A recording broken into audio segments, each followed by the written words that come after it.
Welcome to the Ripples of Perception series. I'm Lisa Hayes. I'm Iva Nasr. We're so excited you're here joining us because just as casting a pebble into a pond creates ripples, so do we as we go through life. Please stay with us through the series as Lisa and myself, in each segment, share a variety of stories, downloads, and experiences that enrich our understanding of perception. Are you ready to get started? More than ready. Hey, Iva, we had fun in a previous segment. At the end of it, we got to play a little gratitude game and we got to talk about what we were grateful for. And it just felt so good to end our segment about do you want to be here with this game of gratitude and all the things we can be grateful for. And I was just thinking, acts of kindness is a way for us to metamorphose from I don't want to be here to I want to be here. Okay, I'll follow that. I really feel that when we do acts of kindness, what happens? We feel great about ourselves. We feel great about living.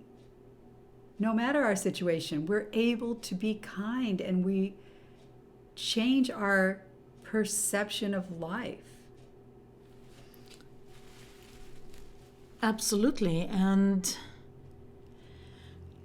an act of kindness, a lot of times, is inherent to just who we are already. When you take care of yourself, when you work through a challenge, for example, and come out on the other side of a brighter life, and now you are embodied with this light and you exude health and you radiate generosity, then even when I'm speaking of you specifically, Lisa, because this is what I experience of you, even when you don't realize or actively trying to act in kindness in a moment, you are.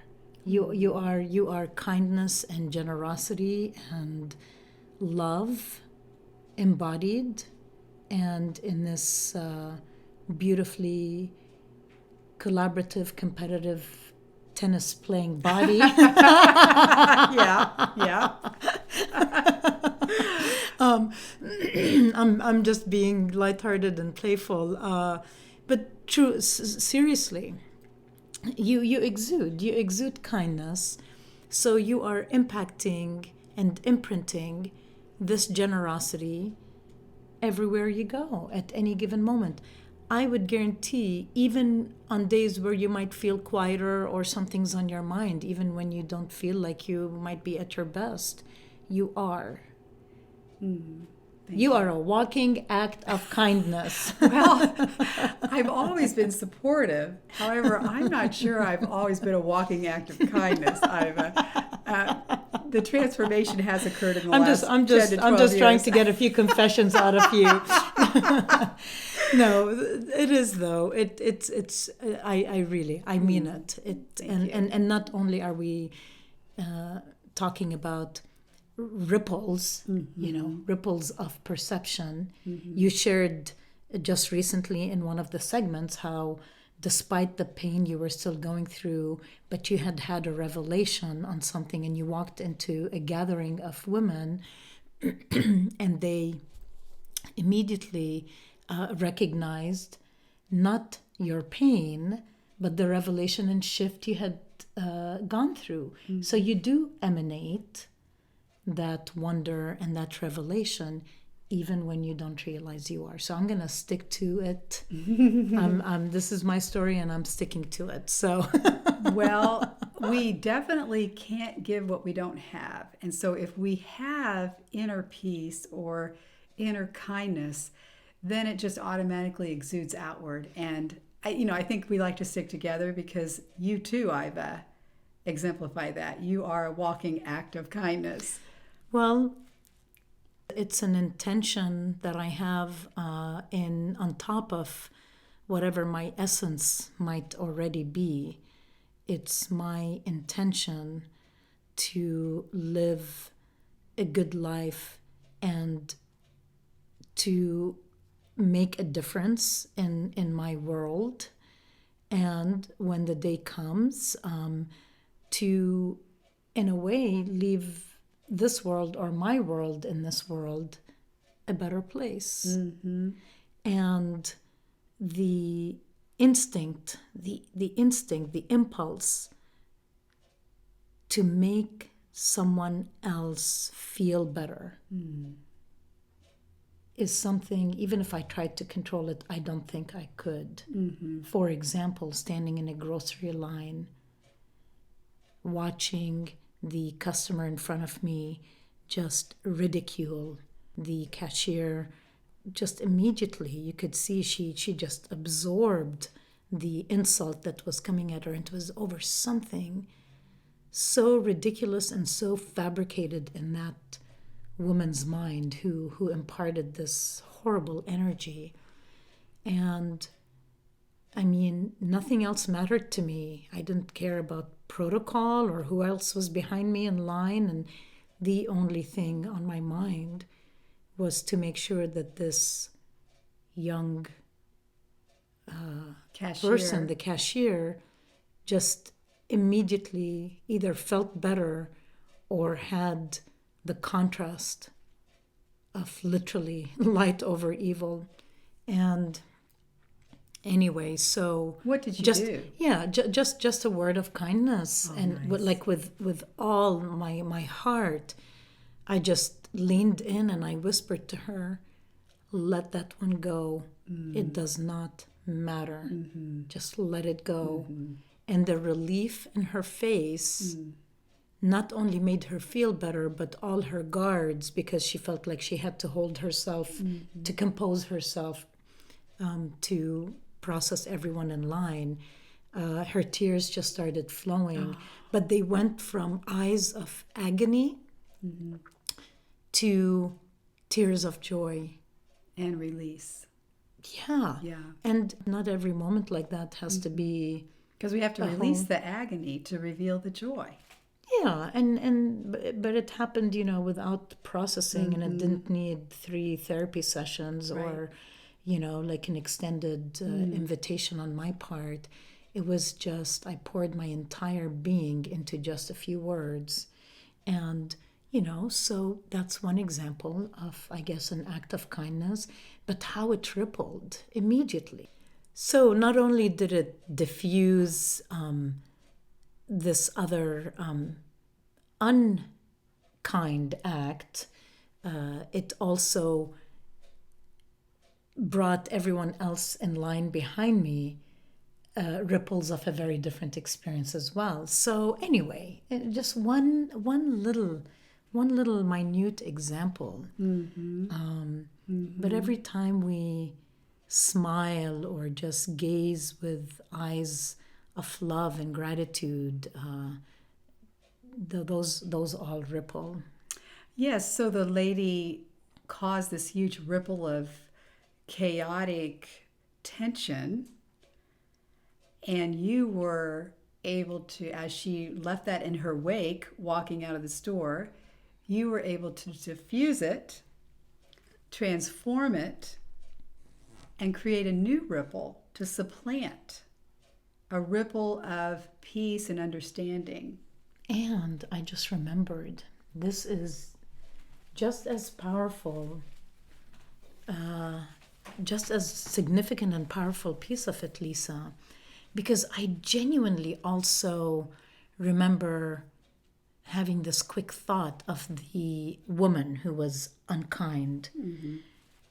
Also going, gosh, I wonder what kind of day she's having or why she's so edgy. Now, there are some behaviors that are just unacceptable, and they sometimes come from unacceptable judgments or, like segregation and all of that. So I'm not making any excuses.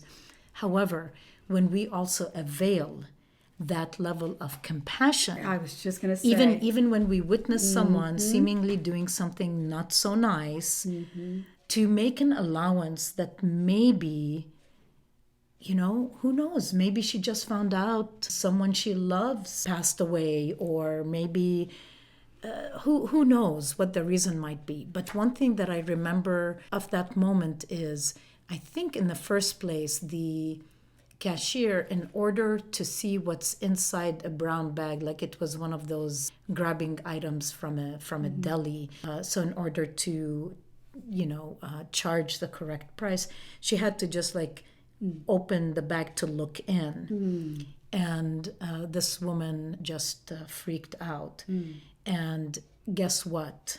This was all still happening, obviously, in the ripples of all the caution and the fear around the pandemic, and having clean hands and not breathing on each other. And so who knows? Maybe she wasn't well. Maybe there was something that really triggered her. It doesn't excuse how she communicated, but there's also compassion there. So maybe diffusing her wasn't just because I was keeping away a dark energy and trying to cast more light on everything else, but I'm hoping that that light rippled into her field, whether she knows it or not. So it's like the charity of blessing and love at a distance, no matter who the other person is. Right. I know she felt it. The energy knows no bounds. So the compassion you felt for her, the non-judgment, to me, the opposite of judgment is compassion. When we have true compassion for someone, we are not judging them as right or wrong, and that, they're some lesser being because they're acting that way. We have compassion for what is happening with them no matter what. We totally have compassion. It's totally the opposite of judgment. So that energetic of compassion definitely did hit her and probably helped her, for sure. It definitely helped diffuse everything in the store. Well, the memory of, what's his name? I think Dr. Amato, who has transitioned over the last few years, but there's a book on water, the experiment with water crystals that have been exposed to different sounds, different kinds of music, different emotions being displayed, addressed toward the water. And even words. Yes, words, exactly. Even just words and the whole morphic field or paradigm that just gets infused into a word more than we even realize. So anyway, the experiment was documented page after page after page of photographs of these frozen water molecules after they had been subjected to all of these different resonant experiences. People chanting over them with love and all that. Yeah, Dr. And Emoto did amazing work. Yes, and anger versus, classical music versus heavy metal music. I mean, anyway, so there's a whole display, and it is just so beautiful. It is amazing. Like the frozen molecules go from looking different designs of like almost snowflakes to these like convoluted kind of muddy grossy images depending on what they were exposed to. So going, or vice versa. Yes, and vice versa, of course. So there is, I guess what I'm getting at, proof. Right. Scientific proof. It's been documented that energy ripples and influences. Even sometimes despite the obvious resistance of someone not to receive that compassion, they're still going to get it. They are. And what an act of kindness, since Dr. Emoto was able to prove that the composition of water changes vis-a-vis the frequency, energy, frequency, and vibration, as Nikola Tesla says, we are comprised, our bodies, of 70 to 80% water. And so this poor young woman cashier got bombarded with frequencies, energy, frequency, and vibration of condemnation or criticism. Her poor little water molecules in her body went from this crystalline version of glory to the muddy muck. And you were able to reverse that, or help reverse it, facilitate that. Influence it, or suggest, suggest Right. a new ripple, a new trajectory for all of it. Right. So, point being that, and this idea of rippling and that kind of influence that is based on frequency, vibration, the power of intention, the power of a positive word, the power of a negative word, all of that tempts me to want to talk a little bit about time travel, but I'm not going to. I'm just going to plant a seed that even quantum science itself, in suggesting with proof to back it up, that even DNA is reversible. And guess what?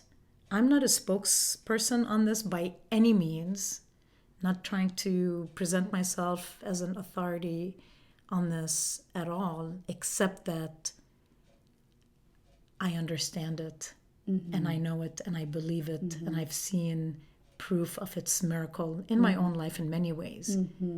But this thing that I'm not claiming as an authority is that not only does it ripple forward, it ripples in all directions, generationally.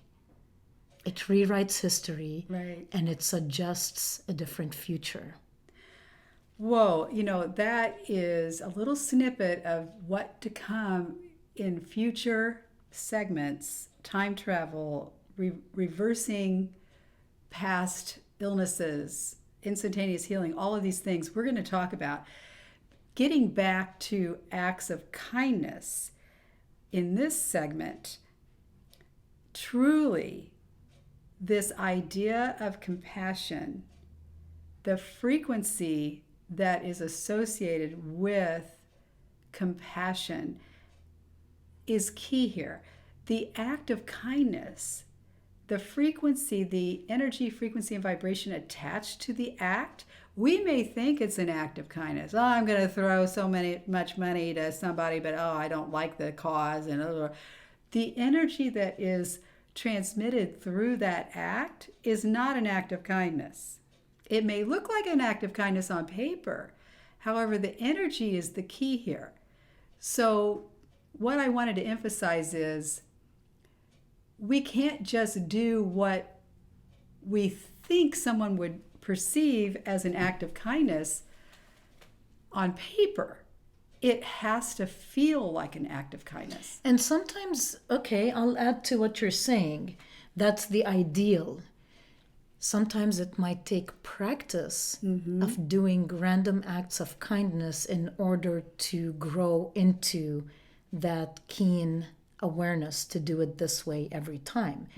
What I mean by this is, like these days, there's way more division than is worth our time and energy on this precious earth. There's so much division, there's so much hate based on dogma and political party and things like that, just as, one example. So what if we just suggest, as we're wrapping up this very, very, very special topic, random acts of kindness, so that you are not distracted by something that you think you are not in support of, and therefore will delay you from offering kindness to someone.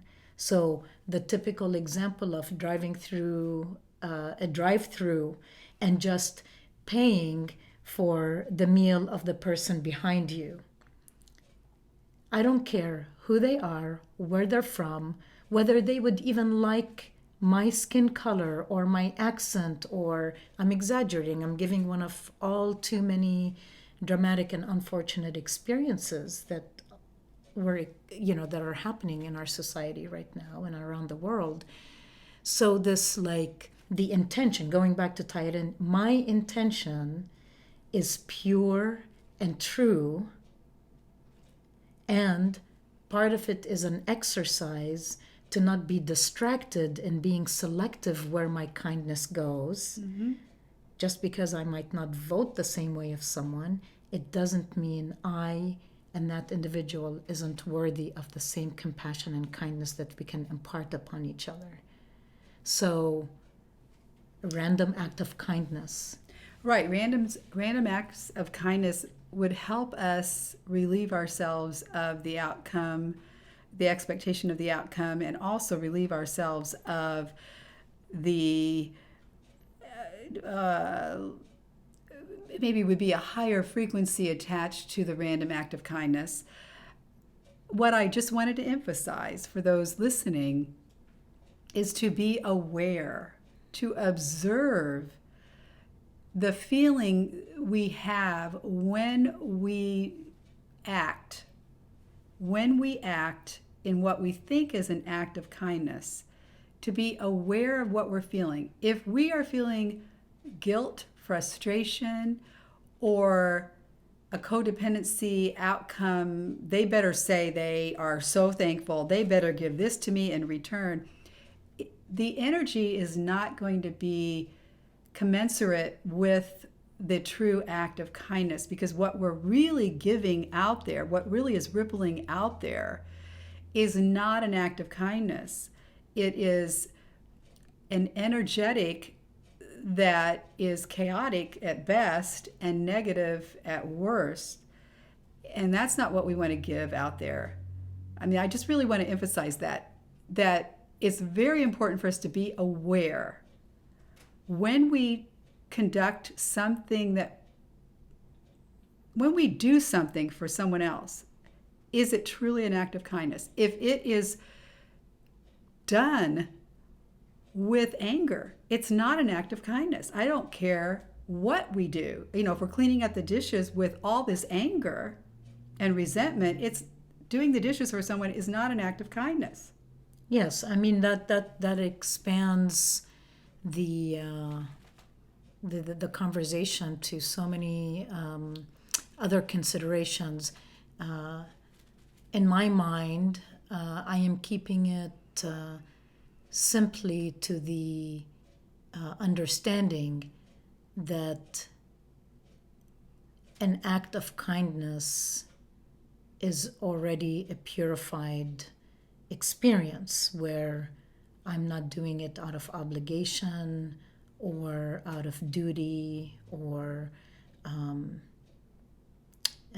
expectation or of expectation of a thank you. We don't need a thank you. Right. So the act of kindness, the ripple of kindness that is in its authentic presence without triggers is far-reaching. It's far-reaching. It really is. Yeah.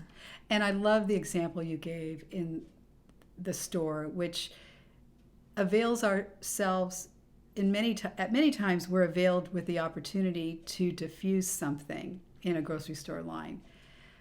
Even if it's someone's frustration behind us because they only have 2 items and I have a full grocery cart, if I can let them in ahead of me. An act of kindness in that way, where I'm perfectly fine, I'm not at all upset that I'm going to be running a little bit behind. I just want to help them, and it's no big deal. The act of kindness that we provide with our families over and over and over again, without the expectation that they give something back to us in return. It's so fulfilling. And getting back to one of our earlier segments, And what I said earlier in this conversation, when we give a true act of kindness, the way you described, Iva, I want to be here. Yes, you mean you want to live. I want to be here. I want to live in this life when I am able to give acts of kindness to others. Yes. And we don't do it because it comes back at us multiplied, but it just so happens that how Right. energy and kindness and charity work, Right. it infuses, it infuses our lives with a lot more ease, a lot more hope, and a lot more gratitude. So if we're feeling down, we don't want to be here based on a segment we did earlier, we can do two things like we mentioned in the last segment. We can find the things we're grateful for, and we can exercise acts of kindness, and it'll snap us out of that, I feel. Yes. And on that note, as always, to be continued, infinite possibilities of valuable, rich conversations with you, Lisa. Thank you so much. And thank you for your kindness today, Iva.